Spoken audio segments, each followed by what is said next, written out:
today's video we're going to be going into the dissection of the energies of Lourdes, seeing the ley lines that go through there, the energy lines that come through the earth, but also investigating this.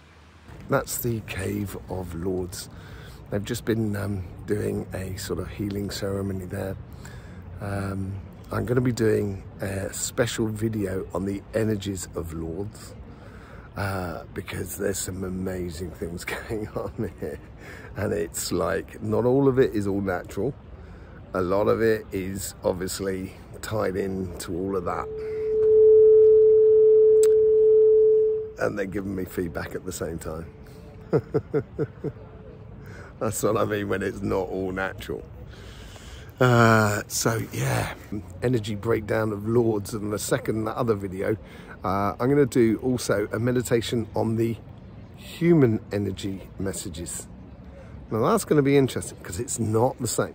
It's not the same vibration, it's not the same sort of energies. And I will explain all of that in that second video.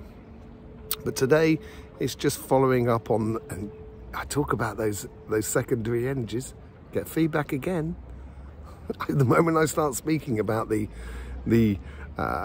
imposing of the human energies upon this place, you know, things start tripping out. So anyway, let's get back to where we were. So yeah, let's just sort of get in and just do a bit of a check-in. So we're starting the meditation now. We're getting our vertical energy. Lovely, as we connect with the earth. That's absolutely beautiful.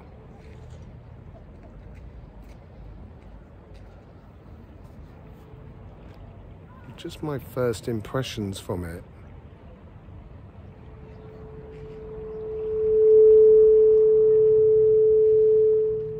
Now that's feedback. Wow. And stop. Calm down.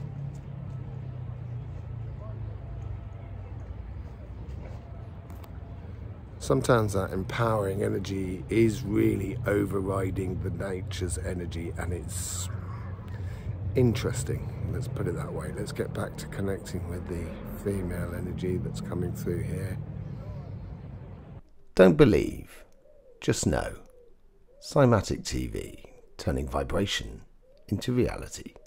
So as you saw from that video, that was taken out of the energy update that I did down there a week ago or 10 days ago. And then went back down there a couple of days ago to do another deeper investigation on that disturbing force that was flowing over the area. And you could feel it. I could feel it. It changed the way in which the energies feel, and we're going to be going into that, seeing how it played upon different types of chakras with it. Now I went on a day that was very, very quiet, and there wasn't a lot of people around, so I had almost free reign of the cathedrals that were there, and we got into some great stuff. But before we go into all of that, we must understand where we're coming from, because at the end of this video you'll see why it is very particular. And maybe it will explain this interfering energies. So let's just jump into a little bit of the history of Lourdes, of what we know it today, how it became such an iconic place within the Christian religion, but also associated with healing. Lourdes itself goes back to around about the Roman times, where it was used as a fortified town or village against or to control the passage between France and Spain across the Pyrenees. Later on in the 700s and 800s, we had the occupation by the Moors, driven by the Muslim religion, which eventually was overturned, and the leader of this, the Muslim section, actually had an epiphany when an eagle dropped a trout at his feet in the centre of Lourdes, and he converted himself to what is known as the Black Madonna, which we can see in Le Puy in France, in the center of France. That is a video for another day, but it is quite important because it plays a little bit of a role within Lourdes itself. Between 900 and I would say roughly around about to 1854, Lourdes was a real nothing town in a way. It didn't really have a lot going for it, as it was tucked away in the Pyrenees, and the only main sort of income source was through agriculture. But in 1854, there was a sort of revolution in the religious order of Christianity in France.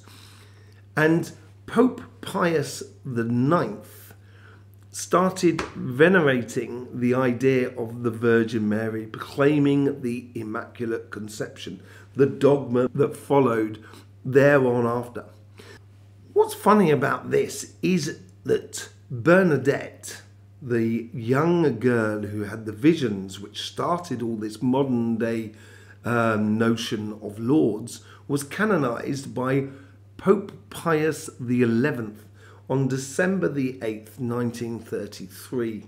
So in 1854, with this dogma, this belief system within the Christian church, which took a sort of deviation into the Immaculate Conception and the Virgin Mary, started a fever pitch around 1854, going right through to the 1860s, of the visions of Mary. And this happened to one particular person, Bernadette Soubirous. Now, Bernadette was a young girl of 14, and she used to go down to the pastures where they used to feed the animals. It was also a bit of like a village dumping ground as well, and it wasn't considered a particularly beautiful spot. She started having visions in 1858 of this glowing lady, this apparition of this white lighted lady. And then she told her sister not to tell her parents, which her parents then found out and told them, both of them, not to go there. Now apparently Bernadette still kept going down there, and then the next few months had a total of 18 visions where it was revealed to her by the glowing lady that she was having the apparition with, said that she was the Immaculate Conception. Now, as I said, this happened across mainland Europe quite widely.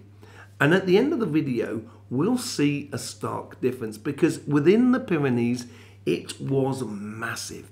It was almost as like TikTok is today. It was a fashion in a way.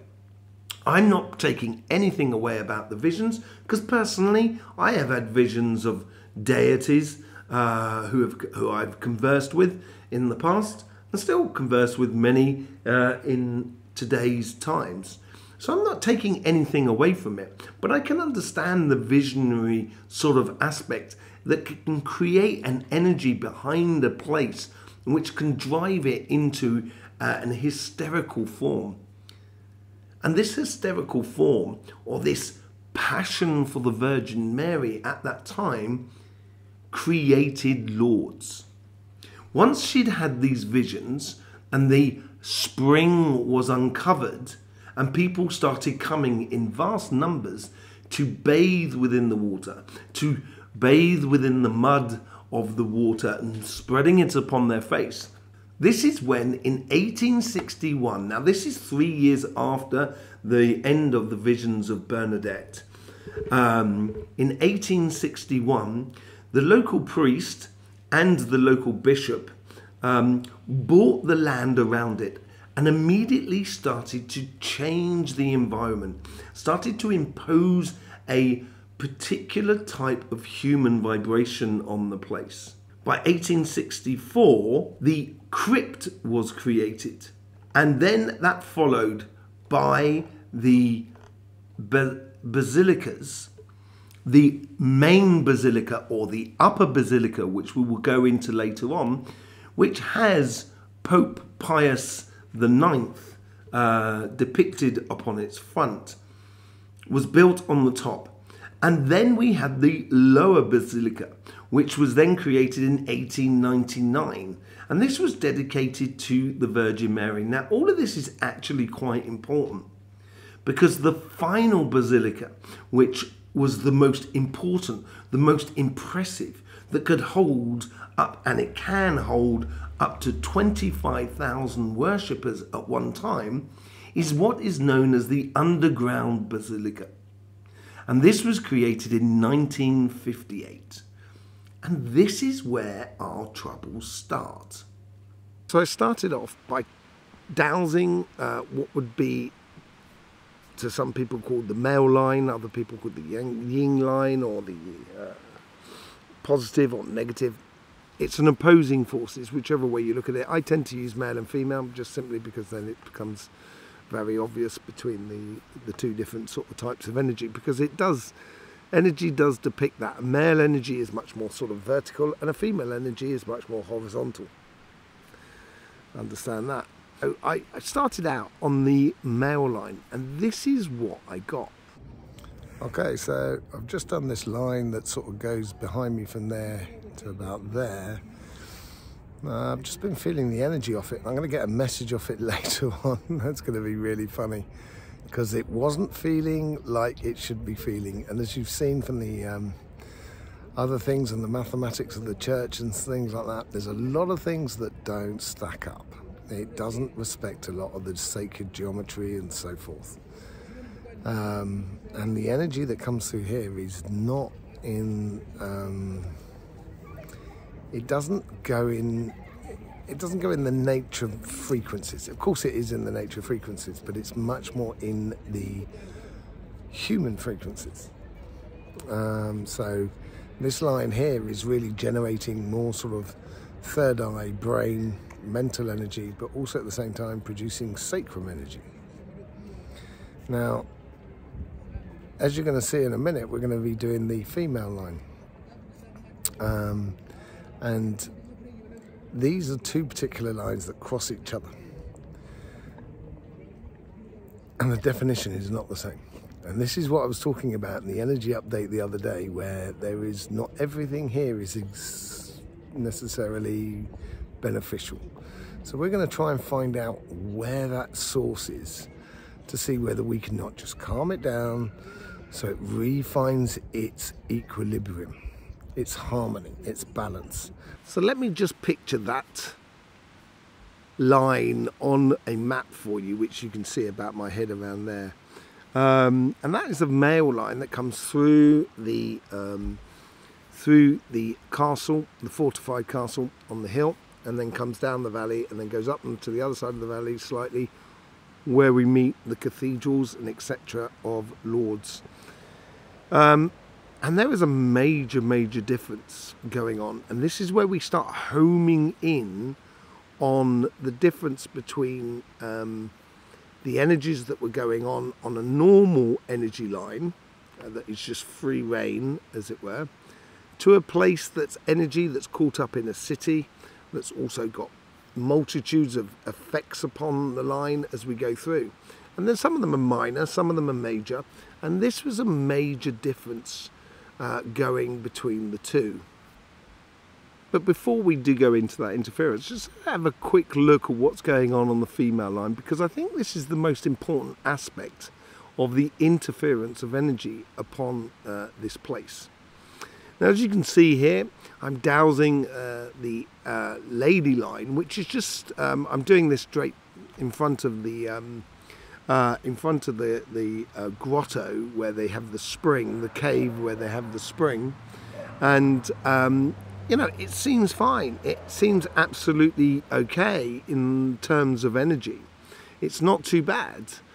There was a sensation of duress or sensation of anxiety, I would say, more than anything else. It was minor, but it was still very present. And as I was going through this, and you can see it was almost as like it was like being oppressed. Now this is where we can see in the construction of the place of Lourdes. So let's go back to that mail line and see that mail line there that runs down from the fortified castle, comes down the main line of Lourdes and then goes through the two cathedrals. Now these two cathedrals, bizarrely, the one on top was built before the one below it. Now they're two cathedrals that sit on top of each other, like that in a way. So that's one cathedral and that's the other. And when I was talking about the mathematics of the situation, the one that was built earlier, which is the one on top, that's dedicated to a male saint or a male personage, and it is very much a male energy. And yes, you do have that male energy that is going through there. There is no doubt about it. It runs all the way along the center of it. But you also have the female line that comes across it.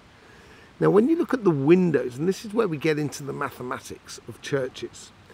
Old churches that date back probably sort of over 250 years, most certainly, you get a situation where, depending on the number of windows set in place, the number of petals on the rosace, the sort of people and the saints that were depicted in the windows, the number there are on one side, how many numbers there are going up and going down, and you can see there's a vague attempt at this. So this is where we get into the maths of cathedral building. Here you can see the cathedral that sat on top of the cave, and there has been one vague attempt of doing some sort of sacred geometry with the windows here. Every other windows, as you can well see, are singular windows. Now there is 7 partitions within that cathedral, so you could liken it to sort of revelation, which is the one, and knowing and being sure, and that's what the one is all about, and that's a unified force in one direction. But also at the same time, you can see where it sits pretty much on top of the source. You can get that alignment going up, and we start off at the top there. We can see there's 2 sort of thin windows, and then there's a 4 rosace underneath it, and then there's a 2 again, and then there is a 6 rosace in that second pointed section there. And then after that we get a 10 and another 2s after that, 2 2s. 2 and 4 are like male energies. Okay? 3 and 5 are female energies. 1 is the unified force. 6 is like the unified force, but split into 2. So it's like the yin yang. So you can look at the yin yang, and as well as you know, as well as I do, you can't just take one away from the other, because it will no longer be the yin yang. It will either be yin or it will be yang. And you can get that within the singular, I guess, in that sort of respect. But this is where the female line comes through, as we can well see on that map here, with the blue line coming through it. It comes exactly through that point. And spring and spring waters and healing places, it's got to be said, are usually situated on female energy lines more than anything else. Okay? So you would have thought there would be a sort of declaration or within the sacred geometry which would be much more to 3s and 5s, and there's none of it. And that's the first thing that I sort of like, personally as a dowser and someone who works with energy, looks at that, just looks at the situation without dowsing it and sort of says, there's something going on here that's not quite right. And it doesn't sit quite right. And it's not the first place I've seen like that. I've seen many places, many churches that have that sort of strange configuration, we can say. But here it's very, very particular because it is designated as a healing spot, as a well or a a spring that brings forth healing properties. You know, and I'm not saying that this was done purposely. I don't know. I have no idea. I have no inclination about the people who actually designed these places and built these places. I haven't gone into that sort of detail, and it doesn't really interest me in a way, simply because the energy should be like it should be, not sort of too imposed or sort of manipulated in a way. And this is one of the first ways of manipulations. And as I say, it could well be misunderstood by the people who built these churches. They maybe didn't know, or did they? That's a question we're going to be trying to answer during this video here. So this energy, this perturbating energy, is putting things forward that is not in alignment with the vibration that is supposed to be flowing through there. Now you could say that the male line that goes through the cathedral, it's celebrating the male line. You can understand that totally, and I have no problems with that at all. But that's not what's going on here. It's not really a celebration of a male line. It's much more of a celebration of a female line more than anything else. And unfortunately, I can't show you the dowsing that I did in both of those cathedrals because I'm not sure if I'm allowed to. So, you know, if I'm allowed to, I will do in the future. But I'm in the process of trying to find out that. But yes, I was dowsing in there, and it's beautiful. It's a beautiful place with some really beautiful people, and some people with some really beautiful intentions and so forth. And this helps to contribute to the situation, because when people gather in places, you create an energetical charge or discharge which helps to amplify the situation, and the more people you can get, the more it can amplify it. It's a very simple way. It's like stroking a dog. When you stroke a dog, it's usually going to wag its tail, and the more you stroke it, the happier it will be, in a way. That sort of scenario. But this female cathedral, which is sat underneath it, which is imposed by the male cathedral above it, makes the female, and certainly makes the Virgin Mary in there, at times seem very condescending, or, you know, really looking down at you, sort of, almost wagging her finger at you. Sensation. And in other parts of the cathedral, you get that most joyous, light and beautiful energy which you get off of the Virgin Mary as well. You know, it's you know, have you seen that Harry Potter movie? You know, is it Harry Potter? No, Lord of the Rings. That's right. When the elven queen says, "If you give me the ring, I will no longer be that queen. I will be that tyrant." And it's that sort of thing. It's when it seems like it's being fed a certain energy that doesn't seem right. But where's this energy coming from? Because once you find the source, that's when you can help and do a bit of work on the place in order to give it a much more balanced view, or much more balanced energy.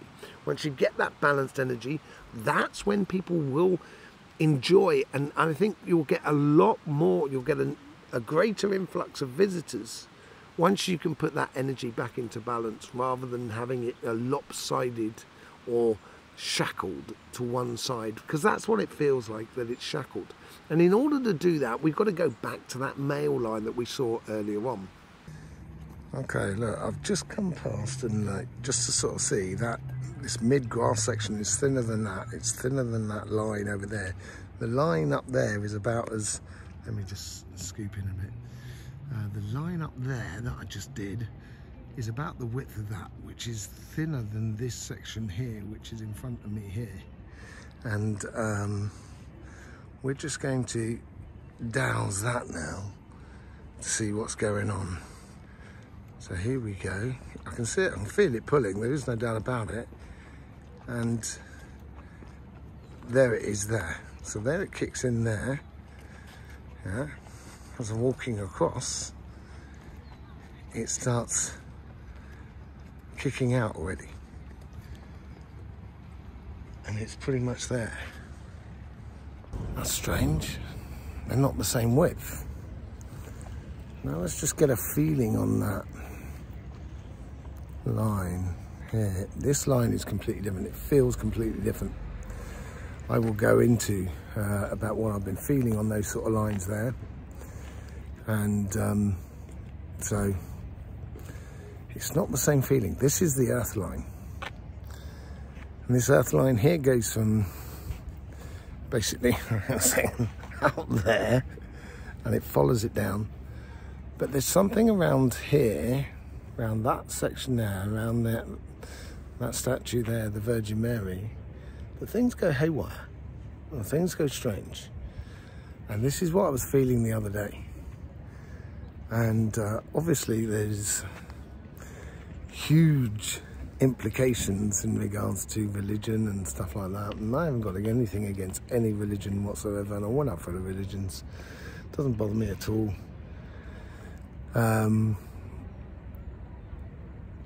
But there is some sort of overreach.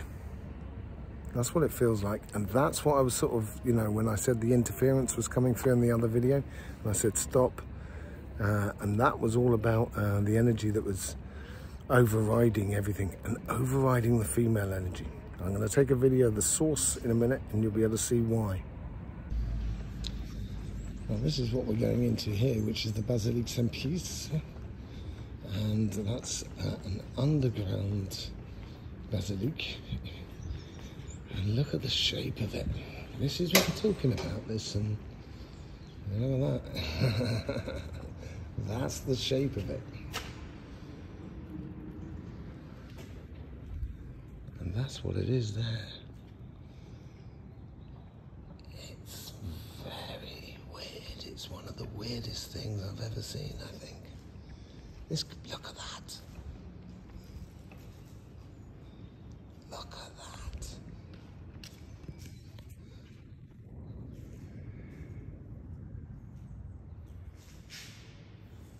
That is very strange.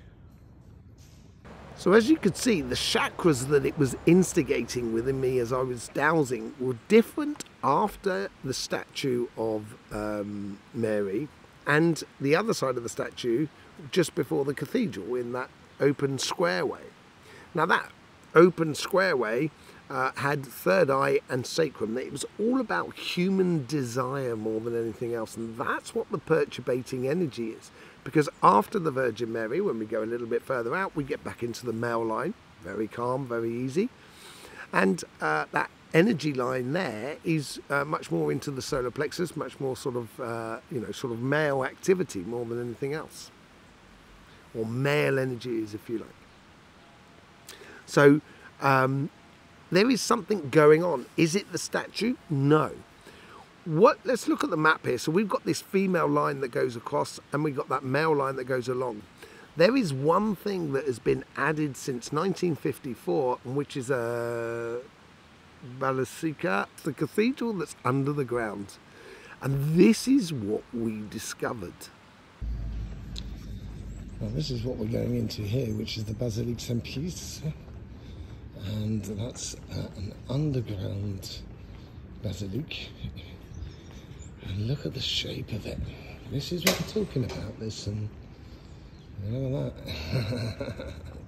That's the shape of it. And that's what it is there. It's very weird. It's one of the weirdest things I've ever seen, I think.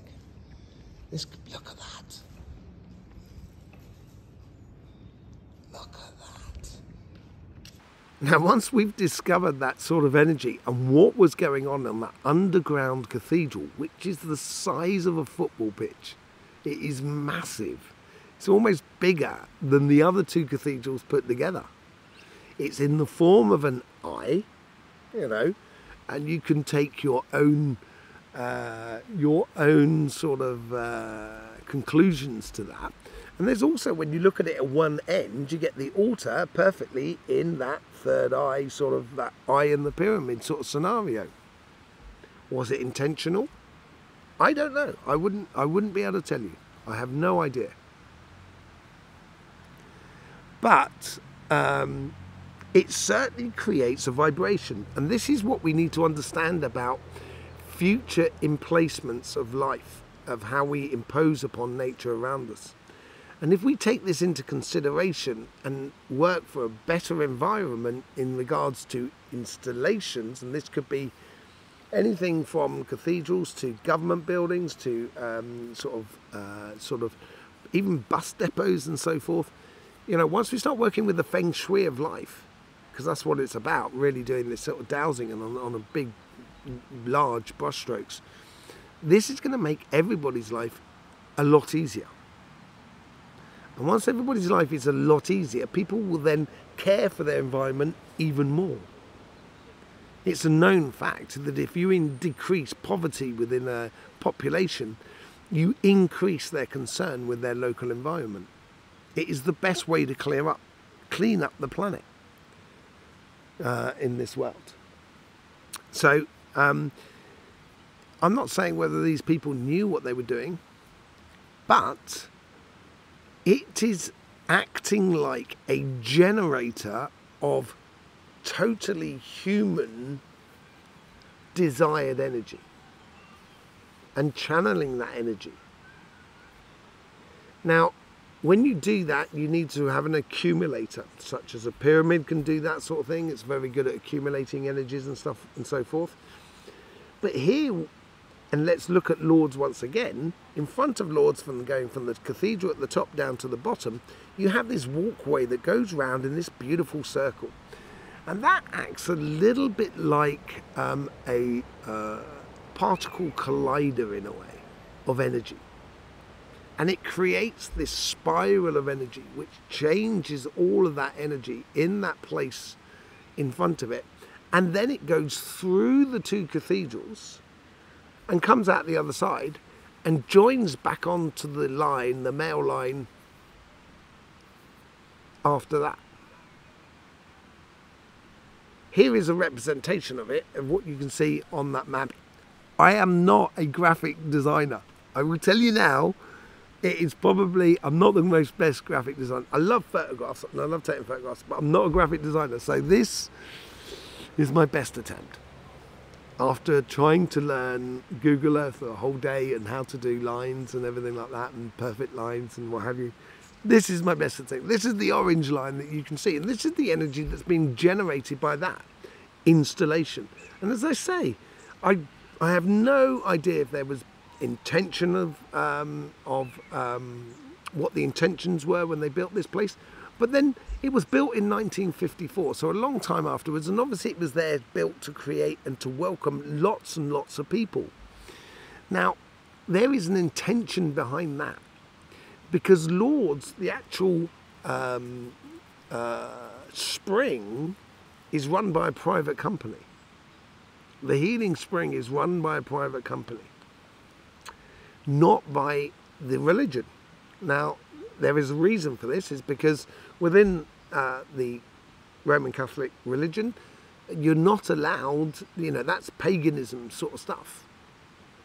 Springs and stuff like that, healing wells and stuff like that, are very paganistic, and they were not very happy about it at the beginning. So there may have been like a certain power struggle that was going on in the church 150, 200 years ago. You'd have to look into that. But there is a reason why I sort of like talk about this, because it becomes an important installation, an important hub for the energy, and you'll see at the end of this video why. Because there's much more to the Bernadette story than we generally know. Yes, it's out there, it's, you know, but at the same time, it's not generally talked about, and it should be. And I've got a great example of that at the end of the video. So if they're building it with the intention to bring more people in, to bring more, say, like finances and coppers, you know, finances and pennies into the coffers, as it were, it was a very good idea. But that's the intention that it's been built with. Once you start building it in certain shapes, in a certain place, and etc., and in a certain way, this is where you can create a huge amount of energy for that intention of what you built it for. So I couldn't resist. I'm like an energy cleaning person. I'm an administrator of energy. That's what I do. And this is real getting into shamanistic work, because the real shaman does work that nobody pays for, and this is a real shaman.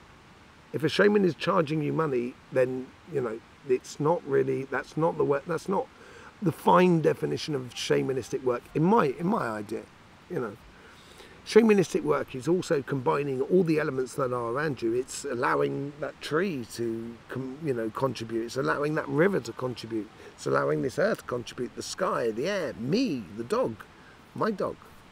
That's what shamanistic is all about, and it's done for the greater good. And that's what the intentions that I give it when I do this sort of work.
It's more of a case for Lourdes, because I think it is a beautiful place, and I'm so happy that it exists. To encourage it to really grow into a place, because it's suffering at the moment, to be honest, and there needs to be a new intention. So basically, I went round and did my energy stuff that I needed to do, which you are seeing around about there now. And I cleaned the place up. And I just cleaned up the intentions. And then created an intention of success, of openness. Everything that, JC sort of like has talked about, I would go along with, you know what I mean? It's very common sense, really.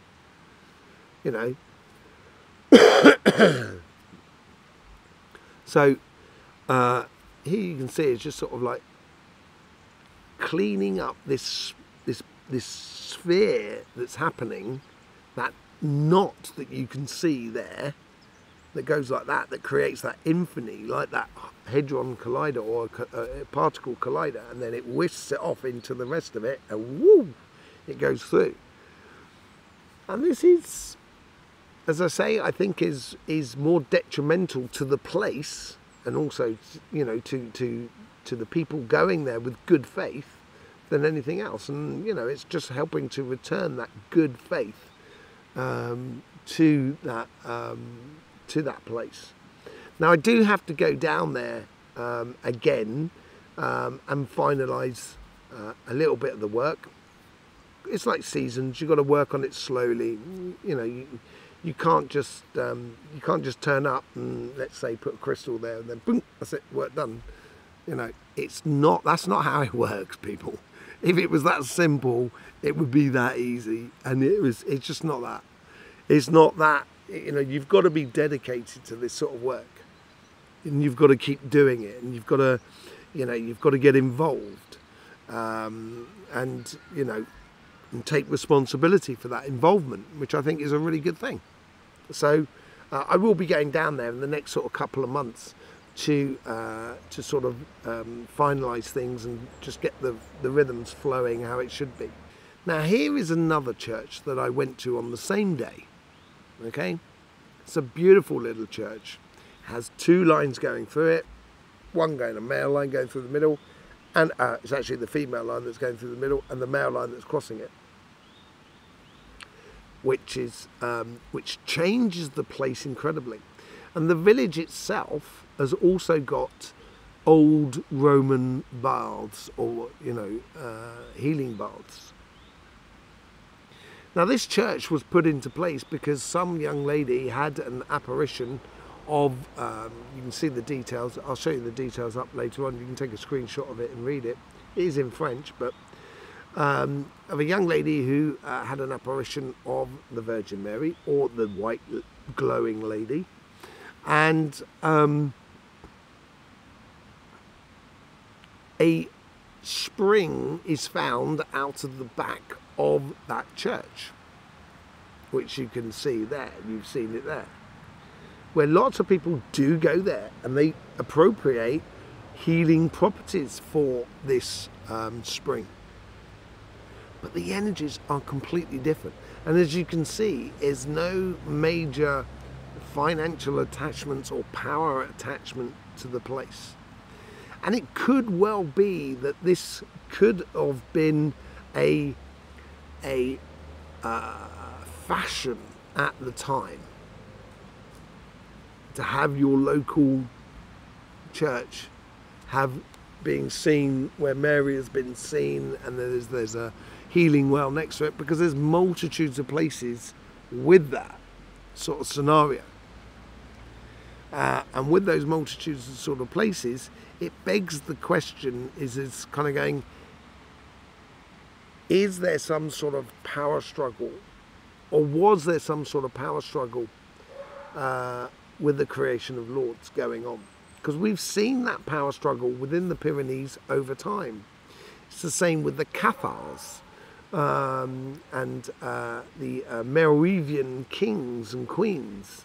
And it is also to do with the Templars and and the confrontation of which they had with Rome in 1200s, where we get the idea of unlucky. The 13th of Friday is the unlucky day, because that's when the head of the Knight Templars at that place in Montségur in the Pyrenees was burnt at the stake, and Montségur village was sort of ransacked.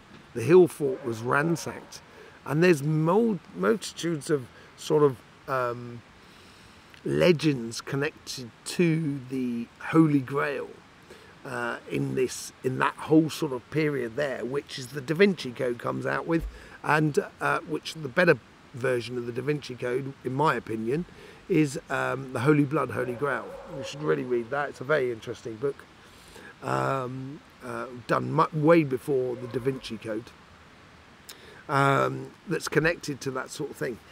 Was Lourdes part of this power struggle that came to the surface on regular times throughout the history of the Pyrenees? I will be going back there, as I say, in the next sort of month or so to do an energy update on the place, to see how the energies have changed, see what's going on, and finalise the work that needs to be done over there. There will be the energy updates on the sun on this channel as well. We'll also get messages from the earth, and I will be doing it at that church at some point. Messages from the earth, chakra sequences and all of that, other things that you can find on this channel here. We're also going to be doing a special video on the magnetic field of the earth and how it's affecting our magnetic field, our aura, and how it plays into a similar sort of situation which we can see within our bodies. Yes, so in the meantime, thank you very much for all the support you give to this channel. Really do appreciate it. Yeah, that's all from me left to say is, don't forget, life should be fun, so please do enjoy.